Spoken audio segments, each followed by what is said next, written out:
Siempre he sido una persona tranquila. Mi vida se basa en el estudio y mi sueño de investigar la naturaleza. Desde niña, me fascinaban los documentales de animales y las plantas que rodeaban mi hogar en el campo. Por eso, cuando logré entrar a la universidad para estudiar biología, sentí que estaba en el camino correcto. No tenía una vida social particularmente activa, no porque no quisiera, sino porque siempre estaba inmersa en mis estudios. Mi tiempo libre lo pasaba leyendo artículos científicos o explorando los parques cercanos.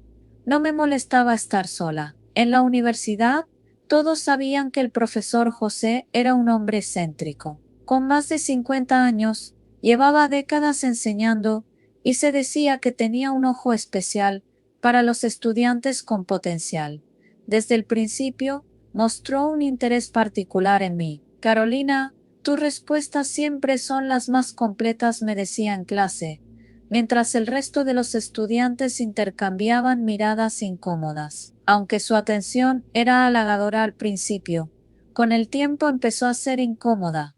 Siempre buscaba la forma de hablarme al final de cada lección. Me pedía ayuda con tareas que fácilmente podría haber asignado a otro estudiante, y sus correos electrónicos eran más largos de lo necesario. Intentaba verlo como una muestra de apoyo académico, pero había algo en su mirada que me hacía sentir vulnerable, como si supiera más de mí de lo que debería. Una tarde, después de una clase particularmente larga, el profesor José me pidió que pasara por su oficina. Tengo unos libros que podrían interesarte para tu proyecto, dijo con su habitual tono amable. Accedí, aunque con cierta reserva.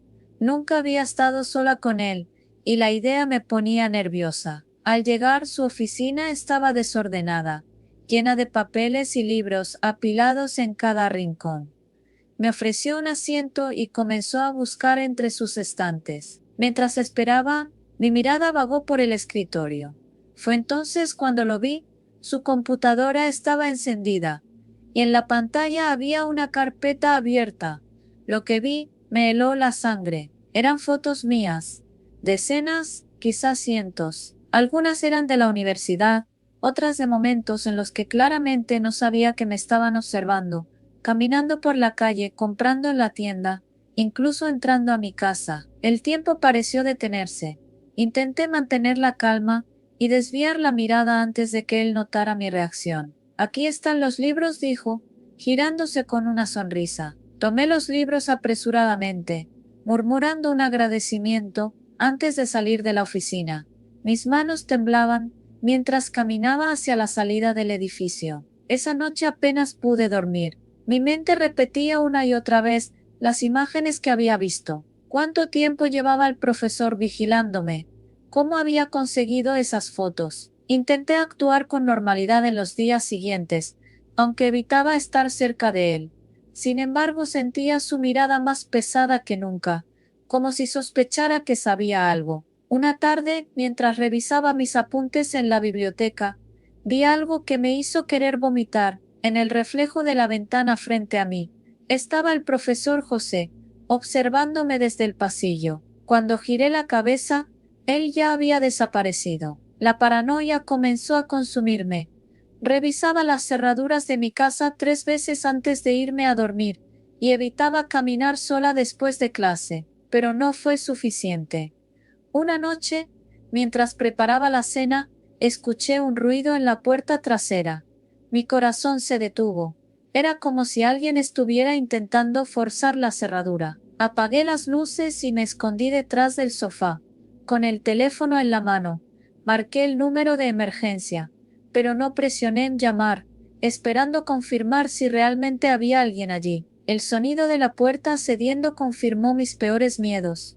Pasos pesados avanzaron por el pasillo, y la silueta del profesor José apareció en la penumbra. Carolina, no tienes que temer, dijo, su voz calmada pero con un tono inquietante. Solo quiero hablar. Mi mente corría a toda velocidad. No tenía idea de lo que planeaba, pero estaba claro que no era nada bueno. Me acerqué lentamente a la mesa de la sala, donde había un jarrón de cerámica que mi madre me había regalado. Por favor, salga de mi casa, dije, intentando que mi voz no temblara.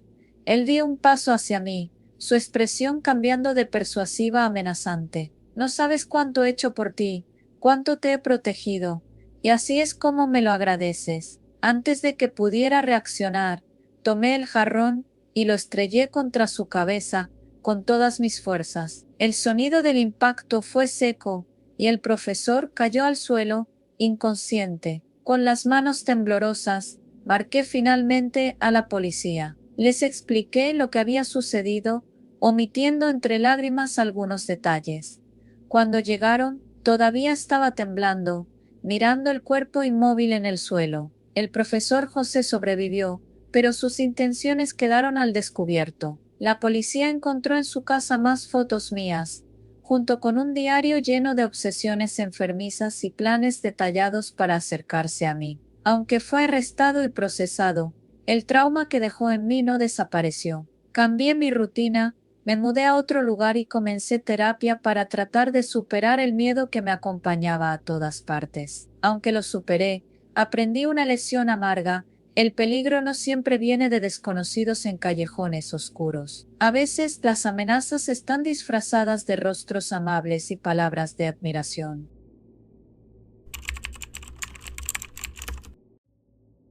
Siempre he tenido mala suerte en el amor. Cada vez que me acercaba a alguien, parecía que las cosas iban bien por un tiempo, pero luego, sin previo aviso, las chicas se alejaban. A veces me daban excusas vagas, otras simplemente desaparecían. Si no fuera por María, mi mejor amiga, no sé cómo habría lidiado con tantas decepciones. Ella siempre estaba ahí para escuchar mis quejas y levantarme el ánimo. María era el tipo de amiga que cualquiera desearía tener. Siempre sabía qué decir, cómo hacerme reír en los peores días. Tenía un novio, Hugo, con quien llevaba más de 2 años, pero eso nunca pareció interferir en nuestra amistad. Pasábamos mucho tiempo juntos, y yo agradecía su compañía. Un día conocí a Laura. Era compañera en uno de mis cursos, y desde el primer momento conectamos. Era diferente de las demás. Me escuchaba, reía con mis chistes y parecía genuinamente interesada en mí. Por primera vez en mucho tiempo, sentí que las cosas podían salir bien. María estaba al tanto de mi relación con Laura.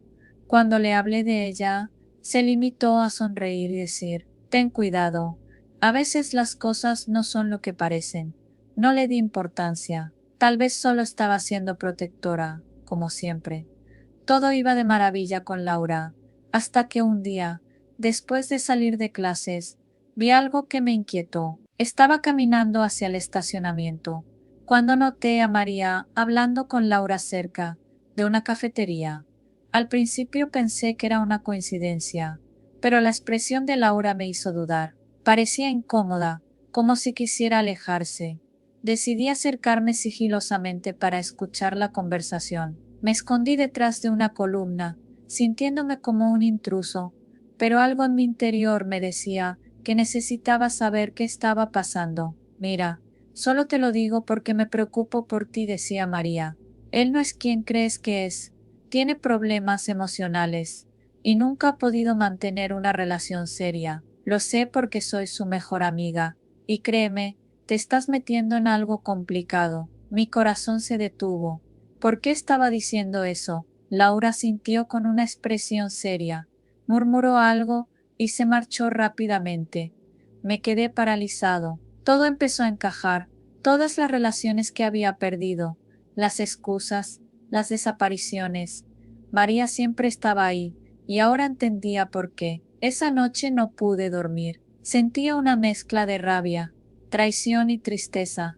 Al día siguiente, Laura me envió un mensaje breve. Creo que es mejor que no sigamos viéndonos. No necesitaba más explicaciones. Sabía quién estaba detrás de eso. Decidí enfrentar a María. Fui a su casa sin avisar, y cuando abrió la puerta, me recibió con su sonrisa habitual. ¿Qué haces aquí tan tarde?, preguntó fingiendo inocencia. Entré sin pedir permiso, y cerré la puerta detrás de mí. Escuché lo que le dijiste a Laura, solté. Sin rodeos, su sonrisa se desvaneció, y por primera vez Vi algo en sus ojos que nunca había notado, miedo. No sé de qué hablas. No te hagas la tonta, María. Sabes exactamente de qué hablo. ¿Por qué estás saboteando mis relaciones? Ella desvió la mirada, como si estuviera buscando las palabras adecuadas. Finalmente suspiró y dijo, porque estoy enamorada de ti. Mi mente tardó un segundo en procesarlo. ¿Qué? Dije incrédulo. ¿Tienes novio, María? ¿Por qué harías algo así? No quiero verte con nadie más. No puedo soportarlo, respondió, su voz quebrándose. Hugo no significa nada para mí, comparado contigo. La rabia que sentí fue abrumadora. Me alejé de ella, incapaz de mirarla. Esto no puede seguir así. No solo me traicionaste como amigo, sino que arruinaste algo que realmente me importaba. Nuestra amistad se acabó, María. Los días siguientes fueron un infierno. María no aceptó mi decisión. Me enviaba mensajes constantes, algunos llenos de disculpas y otros casi desesperados. Luego comenzaron a llegar cartas a mi buzón, escritas a mano, con un tono cada vez más obsesivo. Intenté ignorarla, pero su insistencia me estaba afectando. Decidí hablar con Hugo, su novio, para explicarle lo que estaba pasando. Pensé que él merecía saber la verdad, pero mi intento fue en vano. No me vengas con tus mentiras, me dijo, molesto. María nunca haría algo así. Me quedé solo en esta pesadilla, sin saber qué más hacer. Una noche, mientras dormía, escuché un ruido en la sala. Me levanté de un salto, mi corazón latiendo con fuerza. Agarré un bate de béisbol que tenía junto a la cama y avancé con cautela. Cuando encendí la luz, la vi. María estaba allí, con un cuchillo en la mano, sus ojos desquiciados y su cabello desordenado. Si no puedes ser mío, no serás de nadie, dijo, avanzando hacia mí. Intenté calmarla, hablar con ella, pero estaba completamente fuera de sí. Se abalanzó sobre mí, y en el forcejeo logré desarmarla, pero antes de que pudiera detenerla, el cuchillo se deslizó y se clavó en su pierna. Gritó de dolor y cayó al suelo, sollozando. Sin pensarlo dos veces, llamé a una ambulancia y a la policía. María fue llevada al hospital y luego arrestada. Le impusieron una orden de restricción y yo me mudé a otra ciudad, intentando dejar atrás todo lo sucedido. Pero incluso ahora, en esta nueva vida, no puedo deshacerme de la sensación de que alguien me observa. Por las noches, cuando escucho un ruido extraño o veo una sombra en la ventana, mi mente regresa a esa noche. A veces me pregunto si realmente logré escapar de María, o si su sombra estará conmigo para siempre.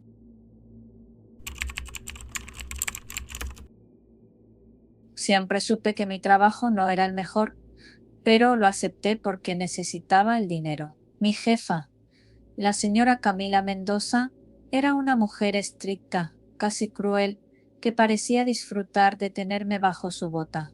Desde que entré a trabajar en la empresa, sentí que me tenía en la mira. Mientras mis compañeros terminaban sus jornadas a tiempo, yo siempre recibía más tareas de último momento. Lo haces mejor que los demás, decía con una sonrisa que no llegaba a sus ojos. Mis colegas no ayudaban, se burlaban de mí, susurraban comentarios cuando pensaban que no los escuchaba. Me decían el favorito de la señora Mendoza, pero no era un título que quisiera tener. La realidad era muy distinta. Estar bajo su supervisión constante no era un privilegio, sino una maldición. Una noche, después de haber trabajado horas extras como de costumbre, me disponía a irme. Estaba agotado y harto, pero intentaba mantener la calma. Mientras apagaba mi computadora, el teléfono de mi escritorio sonó. Era ella. Quiero que te quedes esta noche. Hay trabajo urgente que hacer, dijo con ese tono autoritario que no admitía discusiones. Señora Mendoza, ya terminé mis tareas por hoy, respondí, intentando sonar firme. Si no te quedas, consideraré que no estás comprometido con la empresa. ¿Quieres perder tu trabajo? Suspiré. Sabía que no tenía opción. Me dirigí a su oficina con un nudo en el estómago. Al entrar, la encontré sentada frente a su computadora. La luz del monitor iluminaba su rostro dándole un aire aún más intimidante. Me pidió que me sentara en la silla frente a su escritorio. Durante las primeras horas, simplemente me daba órdenes, organizar documentos, buscar archivos, traerle café. No era algo fuera de lo común, pero había algo diferente en su actitud esa noche. Mis hombros están tensos, dijo de repente. Hazme un masaje. Me quedé congelado. Perdón, te pedí un masaje. No me hagas repetirlo. Intenté protestar, pero su mirada me dejó claro que no aceptaría un no como respuesta. Con las manos temblorosas, hice lo que me pidió, sintiéndome cada vez más incómodo. Más tarde, me pidió que le sirviera otro café, pero esta vez, mientras lo hacía, se quitó los zapatos y puso los pies sobre el escritorio. Sabes, a veces siento que no valoras todo lo que hago por ti, dijo, en tono casi juguetón. ¿Por qué no me demuestras tu agradecimiento? ¿Cómo? Bésame los pies. Mi mente se nubló.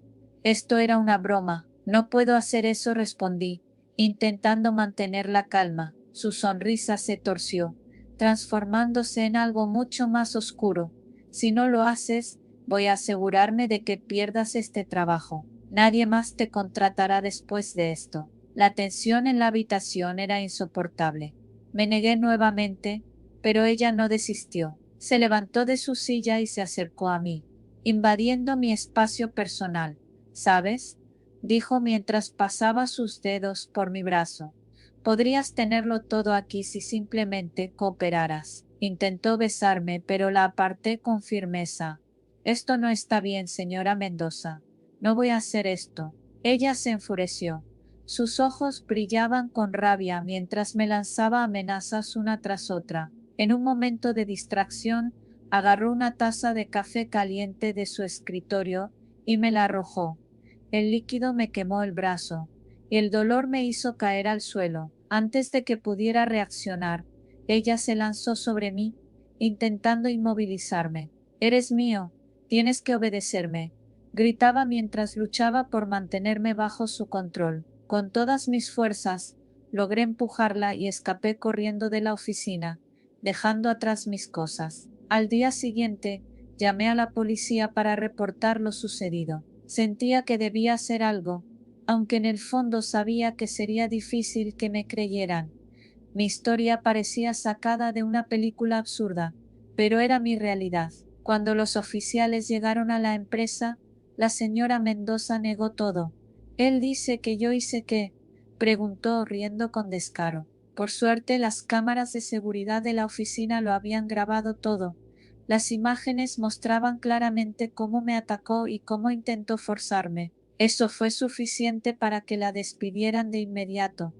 Aunque ella ya no estaba, yo no podía seguir trabajando allí. Renuncié esa misma semana. La experiencia me dejó marcado. Cada vez que cerraba los ojos, revivía esa noche. Desde entonces he intentado seguir adelante, pero no es fácil. A veces siento que el mundo no está preparado para escuchar historias como la mía, pero sé que hice lo correcto al alzar la voz. Ahora cada vez que paso cerca de un edificio de oficinas, un escalofrío recorre mi espalda. Solo espero que mi historia sirva como advertencia. No importa el género, el abuso de poder siempre debe ser denunciado.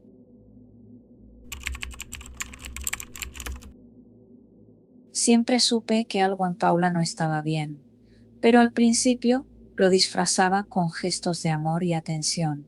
Era detallista, pendiente de mis horarios, siempre preguntando cómo estaba. Me parecía dulce, hasta que dejó de serlo.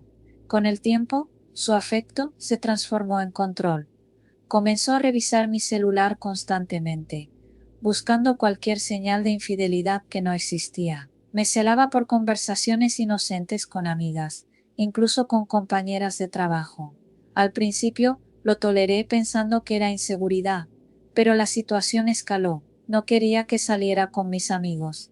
Me hacía sentir culpable por cualquier cosa que no la incluyera, y poco a poco me fui aislando de mi vida. Una noche, tras una discusión en la que me acusó de mirar, de manera inapropiada, a una camarera, tomé la decisión de terminar la relación. Paula, esto no está funcionando. Necesito mi espacio. Y tú no me lo das. Esperaba gritos o lágrimas, pero para mi sorpresa, lo tomó con calma. Está bien, dijo, con una sonrisa que no parecía sincera. Si eso es lo que quieres. Los primeros días después de la ruptura fueron tranquilos. Me enviaba mensajes ocasionales, preguntando cómo estaba o recordándome cosas que había dejado en su casa. Todo parecía normal, casi cordial. Pensé que quizás había entendido, pero entonces empezaron las llamadas nocturnas. Contestaba y nadie hablaba. A veces escuchaba su respiración al otro lado de la línea antes de que colgara. Comencé a verla en lugares donde no debía estar. Un día, salí de la universidad y ahí estaba, apoyada contra un poste, mirando fijamente. ¿Qué haces aquí?, pregunté incómodo. Solo quería verte. Es un crimen, respondió con un tono que parecía juguetón, pero sus ojos decían otra cosa. La ignoré y seguí mi camino, pero la sensación de estar siendo vigilado no se fue. Por un par de semanas, todo volvió a la normalidad. Paula dejó de aparecerse, y no recibí más llamadas. Comencé a salir con mis amigos de nuevo, intentando recuperar mi vida. Pero una noche, al regresar a casa, escuché un ruido en la ventana. Era ella. Paula estaba afuera, lanzando piedras contra mi casa. Sal, necesito hablar contigo, gritaba, con la voz quebrada, pero llena de furia. Llamé a la policía, mientras me quedaba adentro, paralizado. Cuando llegaron, intentaron calmarla, pero ella seguía gritando que me amaba, que yo estaba siendo cruel al ignorarla. Finalmente se la llevaron. Me dieron una orden de restricción, pero sabía que eso no la detendría. Los días siguientes fueron tranquilos. Paula no volvió a aparecer, pero no podía sacudirme la sensación de que alguien me seguía. Al caminar por la calle, sentía una mirada fija en mi espalda. Me giraba, pero nunca veía a nadie. Una noche, después de salir con unos amigos, esa sensación se intensificó.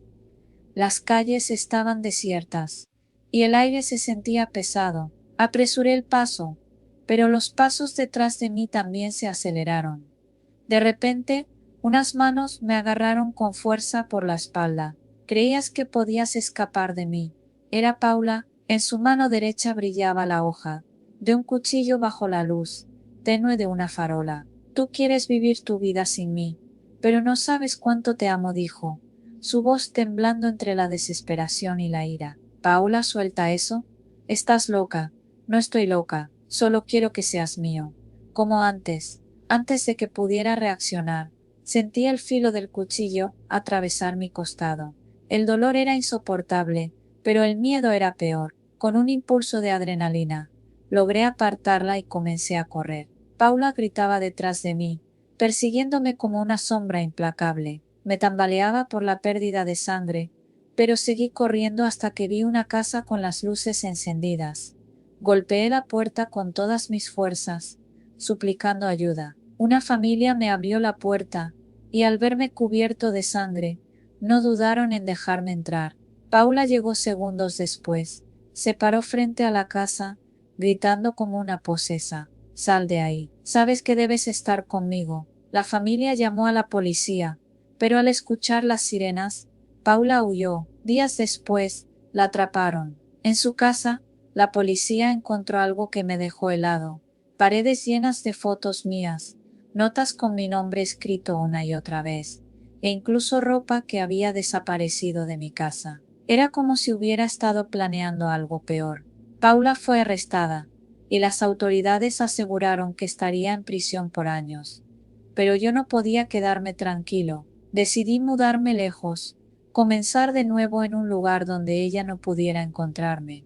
Sin embargo, cada vez que salgo a la calle, siento esa misma mirada en mi espalda. Paula está en prisión, pero su sombra todavía me persigue. Y en las noches más silenciosas, cuando cierro los ojos, escucho su voz susurrando, eres mío, siempre lo serás.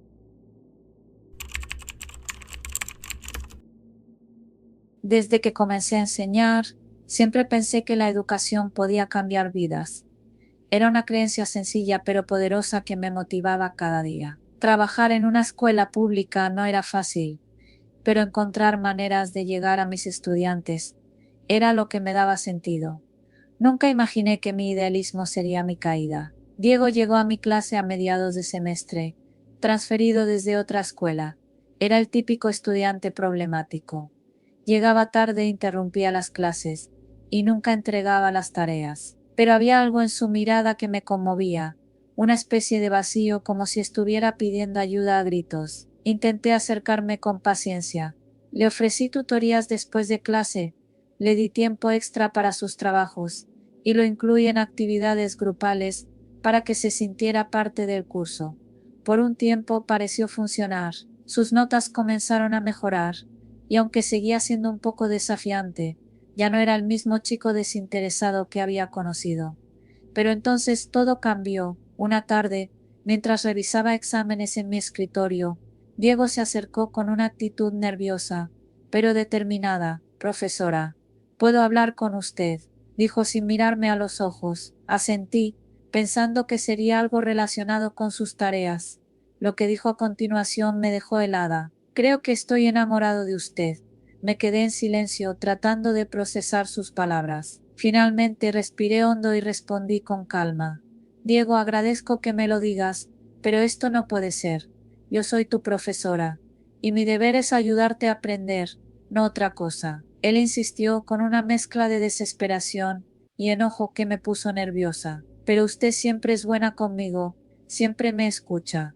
Eso significa algo, ¿no? Intenté explicarle, con palabras claras y gentiles, que mi trato hacia él era el mismo que hacia cualquier estudiante. Pero no pareció aceptar mi respuesta. Sus ojos, antes vacíos, ahora estaban llenos de algo que no supe identificar, una combinación inquietante de tristeza y rabia. Desde ese día Diego comenzó a comportarse de manera extraña. Me seguía con la mirada durante las clases, y si me encontraba en los pasillos, siempre encontraba una excusa para hablar conmigo. A veces dejaba notas en mi escritorio, mensajes que oscilaban entre declaraciones de amor y reproches llenos de resentimiento. Intenté mantener la calma y manejar la situación con profesionalismo, pero la tensión comenzó a afectarme. Peor aún, los otros estudiantes empezaron a notar su comportamiento. Escuchaba risas y susurros cada vez que pasaba cerca de ellos. Un día, alguien había escrito en la pizarra: la profe y Diego 3. Fue humillante. Cuando hablé con el director me escuchó con indiferencia. Son cosas de adolescentes, seguramente se le pasará, dijo, restándole importancia. Pero no se pasó. Una tarde, al final de la jornada escolar, estaba en el baño del profesorado. Había tenido un día particularmente difícil, y estaba intentando calmarme antes de regresar a casa. De repente escuché pasos acercándose. Pensé que era una compañera, pero cuando la puerta del baño se abrió, vi a Diego. ¿Qué haces aquí?, le pregunté, mi voz temblando. Él cerró la puerta tras de sí, bloqueándola con su cuerpo. Quiero hablar con usted, dijo, su tono frío. Intenté mantener la calma y razoné con él, pero Diego no parecía estar en su sano juicio. Se acercó lentamente, sus ojos fijos en mí. Usted me debe algo. Yo hice todo lo que me pidió, mejoré mis notas. ¿Por qué me rechaza? Intenté empujarlo, pero él me sujetó con fuerza. Mi corazón latía con fuerza mientras intentaba zafarme. Déjame ir, grité, con la esperanza de que alguien me escuchara. Fue entonces cuando la puerta se abrió de golpe. Don José, el conserje, apareció como un ángel salvador. ¿Qué está pasando aquí?, preguntó, su voz grave resonando en el pequeño espacio. Diego intentó huir, pero don José lo atrapó y lo empujó contra la pared. Salga de aquí antes de que llame a la policía, le advirtió. Diego se marchó, pero yo sabía que esto no había terminado. Al día siguiente fui al director para informar lo sucedido, pero su respuesta me dejó devastada. Es un menor de edad y no tenemos pruebas suficientes para actuar. Además, los padres de Diego podrían tomar represalias legales. Incluso algunos colegas comenzaron a mirarme con desconfianza, como si hubiera hecho algo para provocar la situación. Es que siempre fui muy cariñosa con él, ¿no?, escuché murmurar a una compañera. No podía soportarlo más. Presenté mi renuncia esa misma semana. Dejé la docencia y me mudé a otra ciudad. lejos de los rumores y las miradas acusatorias. Encontré trabajo como diseñadora gráfica, un campo completamente diferente, pero que me permitió comenzar de nuevo. A veces pienso en Diego y en cómo la sociedad prefiere culpar a la víctima antes que enfrentar la verdad. Lo que me sucedió me marcó profundamente, pero también me enseñó algo importante. A veces el amor por ayudar no es suficiente para salvar a alguien, y hay quienes confunden bondad con debilidad. Hoy sigo luchando por reconstruir mi vida, pero el miedo y la desconfianza siguen ahí como sombras que nunca desaparecen del todo. Y aunque trato de seguir adelante cada vez que escucho pasos detrás de mí, o siento una mirada insistente, no puedo evitar recordar esos ojos llenos de rabia y obsesión.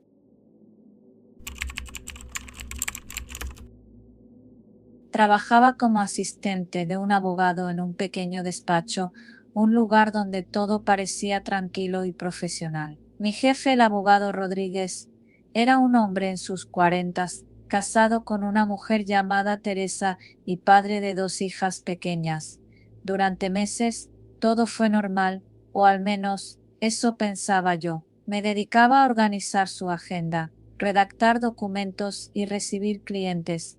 No era un trabajo emocionante, pero me pagaban bien y no tenía razones para quejarme. Al principio todo parecía ser profesional.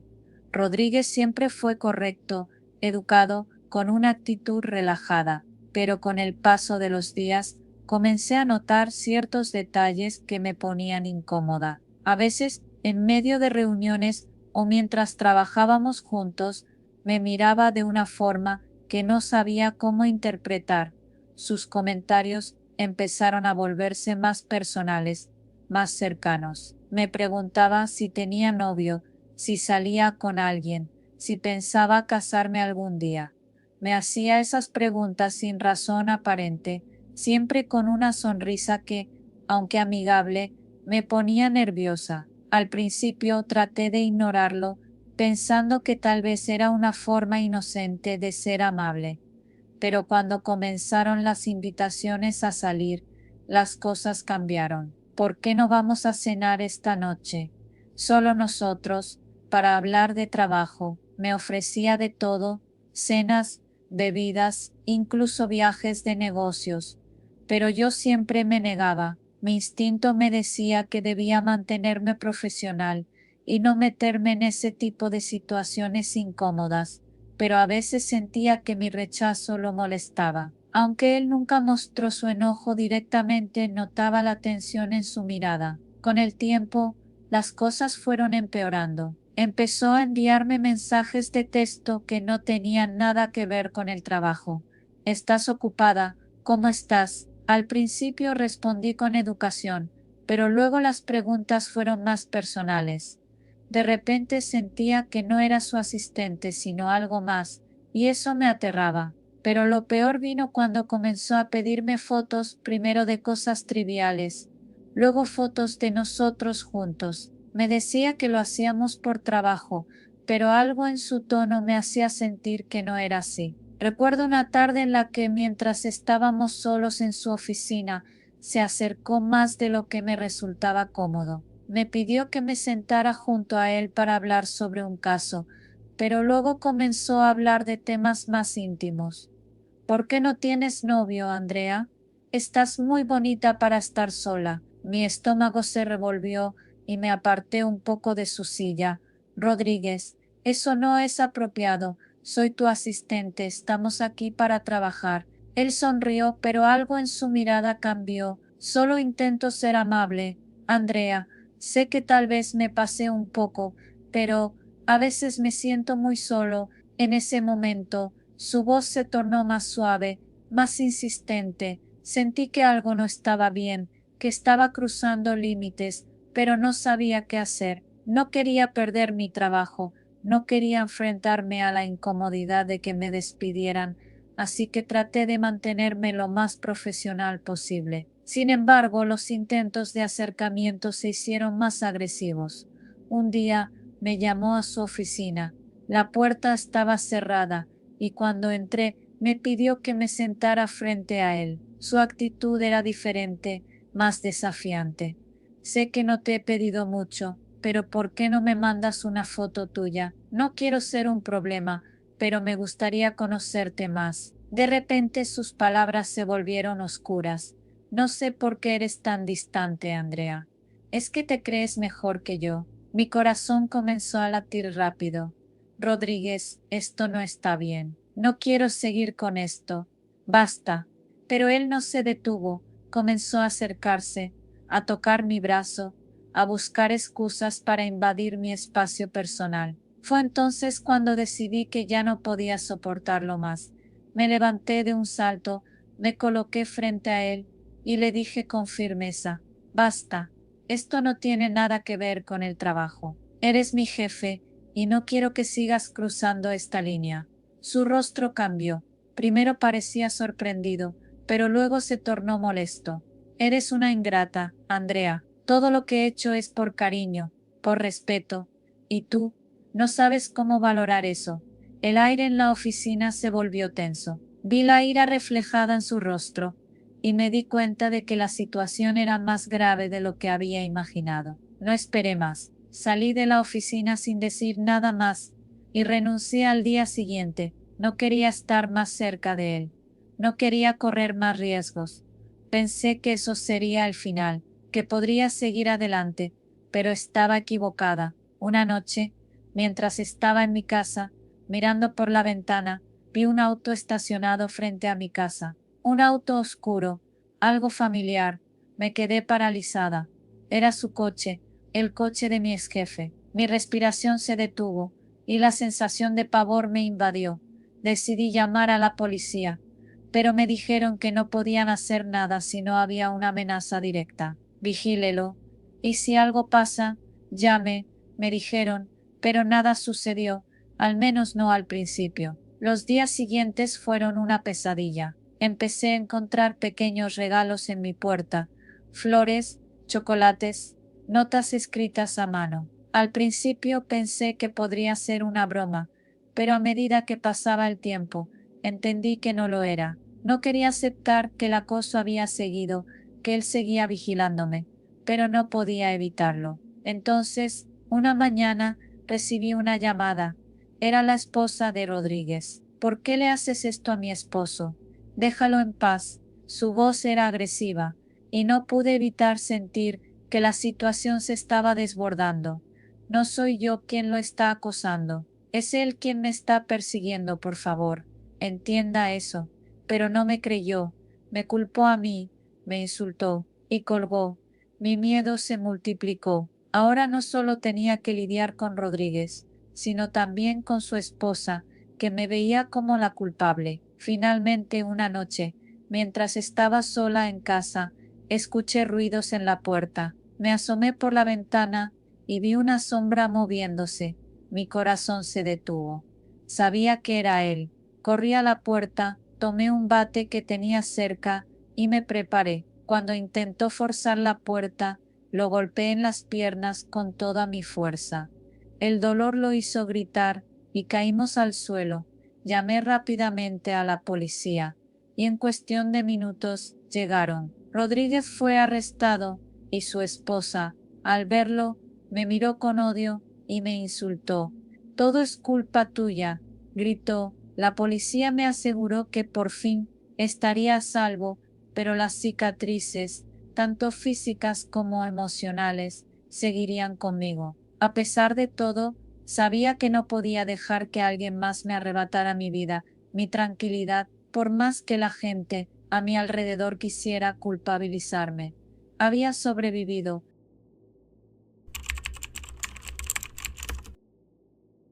Desde pequeña, siempre tuve miedo al agua.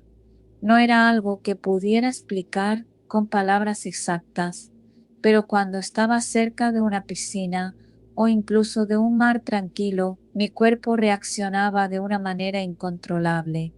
Mis manos se volvían frías, mi respiración se aceleraba y las imágenes de ahogarme invadían mi mente. A pesar de ser una persona adulta y profesional, este miedo seguía controlando una parte significativa de mi vida. Fue por eso que, Después de pensarlo mucho, decidí tomar clases privadas de natación. Sabía que para superarlo tenía que enfrentarme al agua y las clases individuales parecían la mejor opción. No tendría que compartir espacio con nadie.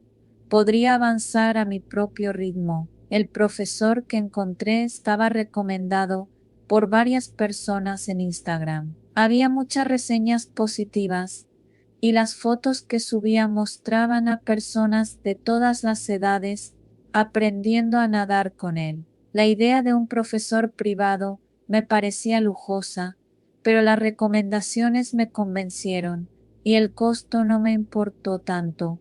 Pensé que valdría la pena. Desde el primer día, el profesor me recibió con una sonrisa cálida. Su nombre era Luis, un hombre en sus treintas, con una actitud muy relajada y un trato amable. Me hizo sentir cómoda desde el principio. Me explicó cada paso del proceso y me tranquilizó diciéndome que todo lo que había vivido hasta entonces no era culpa mía, sino simplemente una cuestión de miedo irracional. Estaba emocionada. Las primeras clases fueron agradables. Poco a poco comencé a perder el miedo al agua. Al principio me costaba, pero con su ayuda fui flotando más tiempo y mejorando mis movimientos. Los primeros sábados pasaron volando. Luis era amable, paciente y atento, y por fin comencé a ver progresos. Ya no temía tanto el agua, mi respiración se volvía más controlada, y aunque al principio todo parecía muy extraño, me di cuenta de que mi cuerpo se estaba acostumbrando. Sin embargo, con el paso de las semanas, empecé a notar algo que no me cuadraba del todo. Durante algunas clases, cuando me ayudaba a flotar, sus manos se quedaban un poco más de lo necesario sobre mi cuerpo. Al principio pensé que era normal, que no debía hacerme ideas, pero pronto esos toques se hicieron más frecuentes. Se quejaba de que no estaba bien posicionada, y su toque, siempre por error, parecía cada vez más cercano, más incómodo. Traté de ignorarlo. Después de todo, él era mi profesor. No, quizá estaba exagerando, o tal vez mi mente estaba buscando cosas donde no las había. Pero no, las semanas siguientes, los toques comenzaron a aumentar. Era como si estuviera buscando excusas para acercarse más de lo necesario, y aunque cada vez me sentía más incómoda, seguía justificando su comportamiento, creyendo que tal vez no tenía malas intenciones. Pero ya no podía ignorar lo que estaba sucediendo. Después de algunas clases, Luis empezó a enviarme mensajes fuera de horario, algo que en principio me pareció extraño, pero pensé que como estaba siendo mi profesor, tal vez era normal. Al principio, sus mensajes eran solo relacionados con el progreso de las clases, pero pronto comenzaron a ser más personales. Me preguntaba sobre mi vida, mis gustos, incluso me sugería que tomáramos un café después de la clase para charlar. Me invitó varias veces a salir, pero siempre respondí con cortesía, diciendo que no estaba interesada. A pesar de mis negativas, sus mensajes no cesaron. Comencé a sentirme acosada. Un día, en medio de una clase, Luis me sostuvo bajo el agua para enseñarme a flotar en la parte más profunda de la piscina. Estábamos completamente sumidos en el agua, y entonces, sin previo aviso, él me dijo algo que jamás olvidaré. Andrea, me gustas mucho. Estoy enamorado de ti y quiero que seas mi novia. En ese momento, mi corazón se aceleró, mi cuerpo se tensó y el miedo se apoderó de mí. No, Luis, yo solo quiero aprender a nadar. No siento lo mismo, por favor. Déjame salir, le respondí, pero él no me dejó. Al contrario, su expresión se tornó oscura, y lo siguiente que dijo me heló la sangre. Si no aceptas, te dejaré aquí, nadando o ahogándote, no me importa. Todo será un accidente. El terror me paralizó y cuando intenté alejarme de él, me soltó bruscamente. De repente me encontré en lo profundo del agua, luchando por salir, pero no sabía nadar lo suficiente como para llegar a la superficie. Mi respiración se volvió errática, y el agua me invadió la garganta. Sentí que me ahogaba, pero él me levantó del agua con una fuerza desmedida, y me miró fijamente. Si aceptas ser mi novia, te sacaré de aquí. Si no lo haces, te dejaré ahogarte, y diré que fue un accidente, me dijo, con una calma perturbadora. No pude pensar, el miedo me controlaba por completo. Me retorcí de manera desesperada, logré liberarme de su agarre, y nadé con todas mis fuerzas hacia la orilla. Pero él no se detuvo, vi cómo nadaba tras de mí, acercándose rápidamente, y en un último intento desesperado, me jaló por la pierna. Me sentí hundida de nuevo, pero con un movimiento brusco, logré darle una patada en la cara, que lo hizo soltarme. Aproveché esa oportunidad y logré salir del agua, temblando, completamente aterrada. Corrí hacia mis cosas, las tomé con las manos temblorosas y huí del lugar sin mirar atrás. Fuera del gimnasio, llamé a la policía inmediatamente, temblando de miedo. Les expliqué todo, pero cuando intentaron rastrear a Luis, descubrimos que sus datos de contacto y su cuenta de Instagram ya no existían. Su número había sido cancelado y su perfil desapareció sin dejar rastro. Nadie pudo encontrarlo y los días se hicieron interminables. Viví con miedo durante semanas. Me despertaba en medio de la noche pensando que él estaba allí, esperándome. Mi mente no me dejaba descansar. Pero un día, varios meses después, leí una noticia en la que se mencionaba su captura. Un hombre que había sido detenido en otra ciudad por acosar a varias mujeres y hacerles exactamente lo mismo que me hizo a mí. Un escalofrío recorrió mi espalda, pero también sentí un poco de alivio. Al menos, ya no podría hacerle daño a nadie más. Aún hoy, cada vez que veo una piscina, siento un escalofrío recorrerme el cuerpo, la imagen de su rostro, la sensación de su toque, aún me persigue. Aunque ahora sé que no todo fue mi culpa, el miedo sigue acechando, y el recuerdo de lo que viví, aunque ahora es un recuerdo lejano, sigue estando presente. Recuerdo el primer día que vi a Clara. Llegó a la sala de emergencias con el rostro pálido, las piernas rotas y un brazo que colgaba inerte. Había sufrido un accidente de tráfico terrible. No era el tipo de paciente con el que uno quisiera encontrarse, pero como cirujano joven, ese tipo de casos no eran nuevos para mí. Lo que me sorprendió fue la calma con la que afrontó el dolor y el miedo en sus ojos. Estaba asustada, pero decidida, como si supiera que podía contar con alguien para salvarla. Me asignaron el caso. Mi equipo y yo nos pusimos a trabajar de inmediato. A pesar de ser joven en la profesión, tenía la confianza de mis colegas, y eso me daba la fuerza para mantenerme concentrado. Clara pasó por una cirugía complicada. Había perdido mucha sangre, pero sobrevivió. Durante el mes que siguió, me convertí en el responsable de su recuperación. Le cambiaba los vendajes, supervisaba su rehabilitación y la visitaba varias veces al día. Ella siempre me sonreía cuando entraba en la habitación, aunque sus ojos seguían reflejando una mezcla de dolor y agradecimiento. Me hablaba de su vida, de su familia, de sus sueños. Yo siempre fui profesional, nada más que eso. Cuando Clara finalmente fue dada de alta después de un mes en el hospital, sentí un alivio al verla de pie, un poco más fuerte, caminando con una muleta. Sabía que había sido un trabajo difícil, pero estaba orgulloso de haberla ayudado a salir adelante. Lo que no anticipé fue lo que sucedió después. Al principio todo parecía normal. Clara me agradeció por todo lo que había hecho por ella, y me dio una tarjeta con su número. Me dijo que si alguna vez quería tomar un café, no dudara en llamarla. La tomé amablemente, pero no pensé mucho en ello.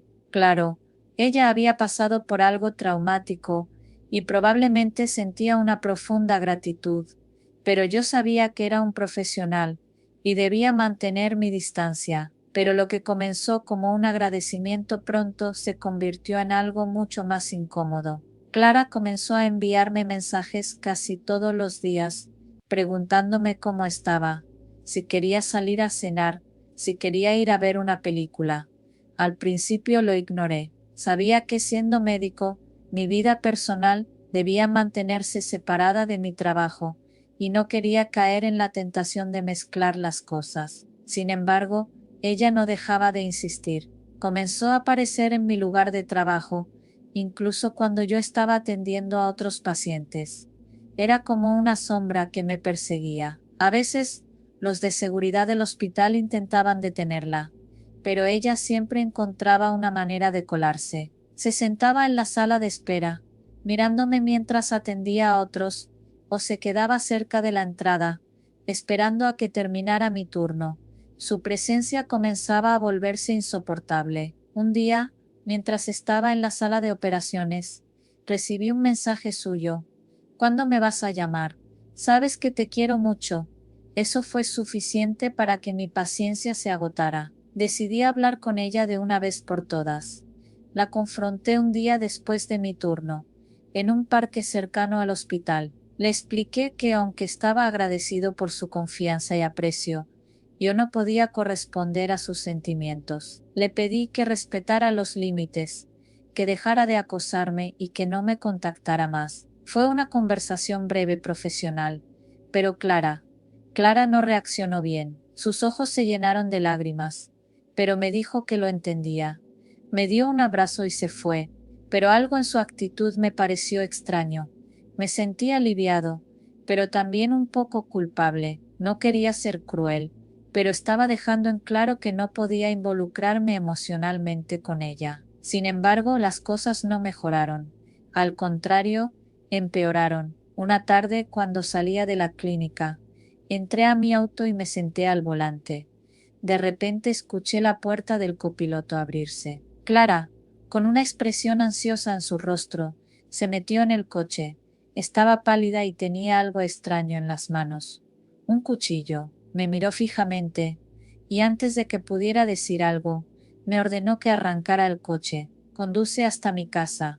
Vamos a presentarnos a mis padres, porque eres mi novio. Ya lo decidí, dijo, con una firmeza que me heló la sangre. No entendía nada. Estaba aterrorizado, pero la situación era tan absurda que no podía creerlo. El cuchillo brillaba bajo la luz del atardecer.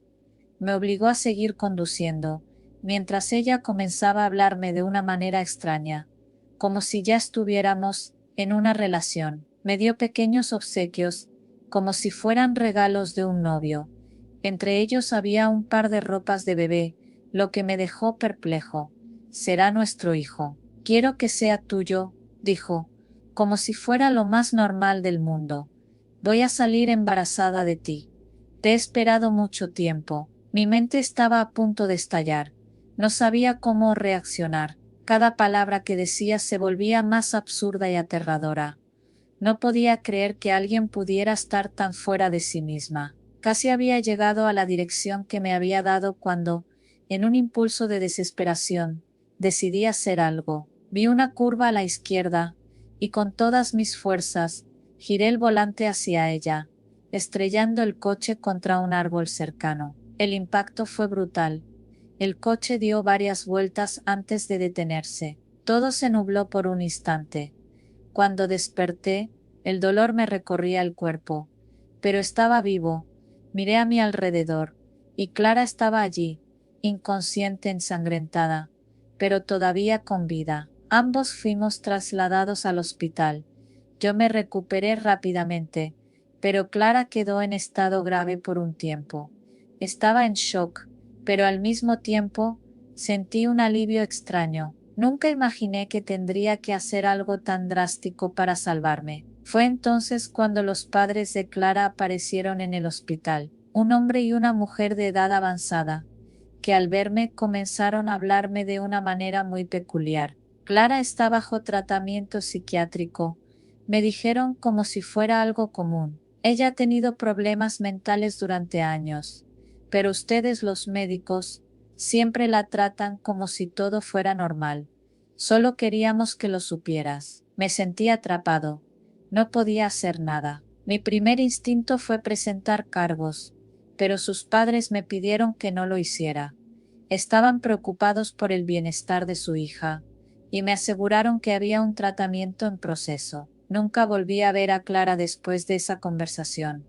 El hospital me pidió que no hablara del caso, ya que era una situación delicada, y respeté la decisión. Sin embargo, siempre me quedó la pregunta, ¿cuánta empatía es suficiente?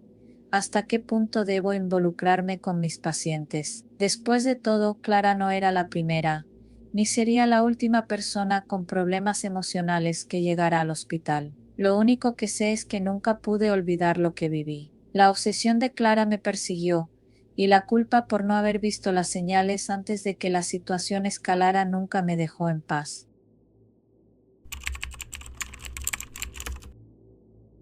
Correr siempre había sido mi escape. 3 veces por semana, sin falta, me ponía mis auriculares, encendía mi lista de reproducción favorita y salía a trotar por el parque cerca de mi casa. A esas horas de la mañana, el sol apenas despuntaba entre las ramas de los árboles y la brisa fresca acariciaba mi rostro. Era mi momento de paz, mi respiro del caos cotidiano. Siempre seguía la misma ruta, una pista rodeada de árboles, con una fuente al centro y senderos que se bifurcaban hacia el bosque más denso. A lo largo del recorrido, me cruzaba con personas habituales, una mujer mayor paseando a su perro, un grupo de jóvenes haciendo yoga, y claro, el vigilante del parque. Era un hombre de unos 40 años, alto, con una gorra verde desteñida y un uniforme que siempre le quedaba grande. Cada vez que pasaba por su puesto, me saludaba con una sonrisa amable y un buen día. Alicia. No sabía cómo sabía mi nombre, pero al principio no le di importancia. Con el tiempo, sus saludos se hicieron más frecuentes, más largos. Comenzó a preguntarme cosas triviales: dónde vivía, si siempre corría sola, si tenía pareja. Aunque me incomodaba, me decía a mí misma que solo era un hombre amable, quizás solitario, pero esa sensación extraña empezó a crecer en mí como una sombra imposible de ignorar. El día que todo cambió era un jueves, lo recuerdo perfectamente. Había dormido mal y mi ánimo no era el mejor, pero decidí correr para despejar mi mente. Mientras avanzaba por el sendero principal, lo vi acercándose desde su caseta.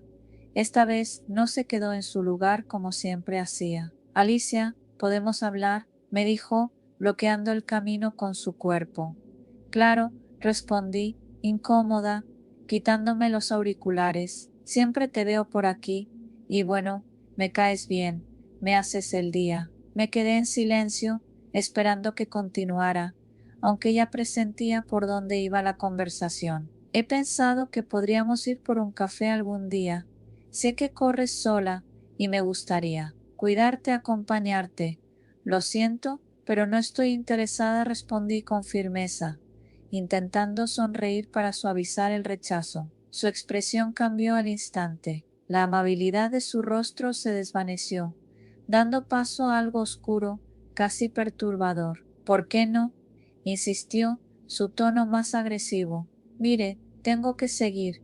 Buen día, dije, y me giré para alejarme. Sentí su mirada clavada a mi espalda mientras me alejaba, pero intenté no darle importancia. Sin embargo, el resto de mi recorrido estuvo lleno de paranoia. Miraba constantemente hacia atrás, esperando no verlo seguirme.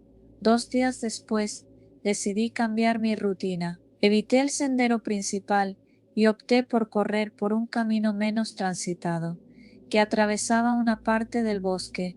Era más solitario, pero también más tranquilo, o al menos eso pensaba. Había avanzado unos 20 minutos cuando lo vi. Allí estaba, parado en medio del sendero, esperándome. Alicia, no puedes ignorarme así. Sentí un nudo en el estómago. Su tono era frío, su mirada desesperada. ¿Qué hace aquí? Esto es acoso. Déjeme en paz. No me hables así, dijo, avanzando hacia mí. Su rostro estaba rojo, y sus manos temblaban. No sabes lo que he hecho por ti, lo que siento.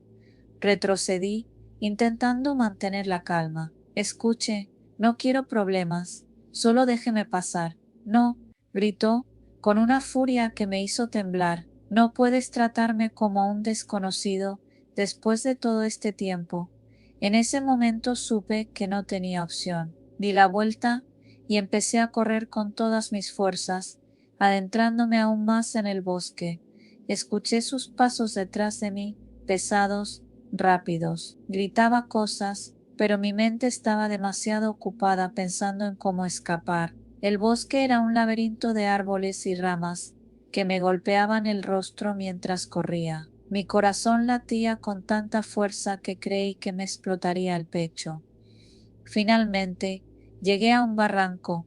Era un descenso pronunciado, con rocas al fondo, pero no tenía tiempo de pensar. Cuando me giré, él estaba allí, a solo unos metros. Por favor, cálmese, grité, levantando las manos. Si no vas a estar conmigo, no estarás con nadie, murmuró, avanzando hacia mí, con una mirada que me heló la sangre. Intenté retroceder, pero tropecé con una raíz y caí al suelo. Entonces él dio un paso en falso. El suelo bajo sus pies cedió y lo vi caer por el barranco. Su grito resonó en el aire y el impacto fue seco, brutal.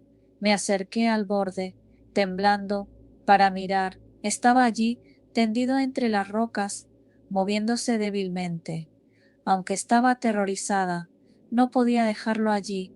Saqué mi teléfono con manos temblorosas y llamé al 911 explicando lo sucedido. Me dijeron que enviaban ayuda, pero que podría tardar. Desde el borde del barranco, lo observé, se quejaba de dolor, pero no podía moverse. Cada tanto me gritaba cosas incoherentes, mezcladas con amenazas y súplicas. Esto es tu culpa, Alicia.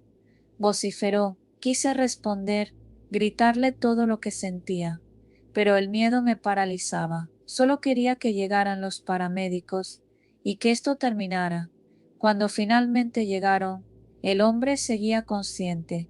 Lo subieron en una camilla mientras me tomaban declaración. Intenté explicarles lo que había sucedido, pero mi voz temblaba demasiado. El vigilante fue arrestado esa misma noche, acusado de acoso y amenazas. Aunque sobrevivió, su obsesión enfermiza quedó expuesta y el parque contrató nuevos empleados. Yo, por mi parte, dejé de correr en ese lugar. Las mañanas ya no son lo mismo. Cada vez que pienso en lo que pasó, un escalofrío recorre mi cuerpo.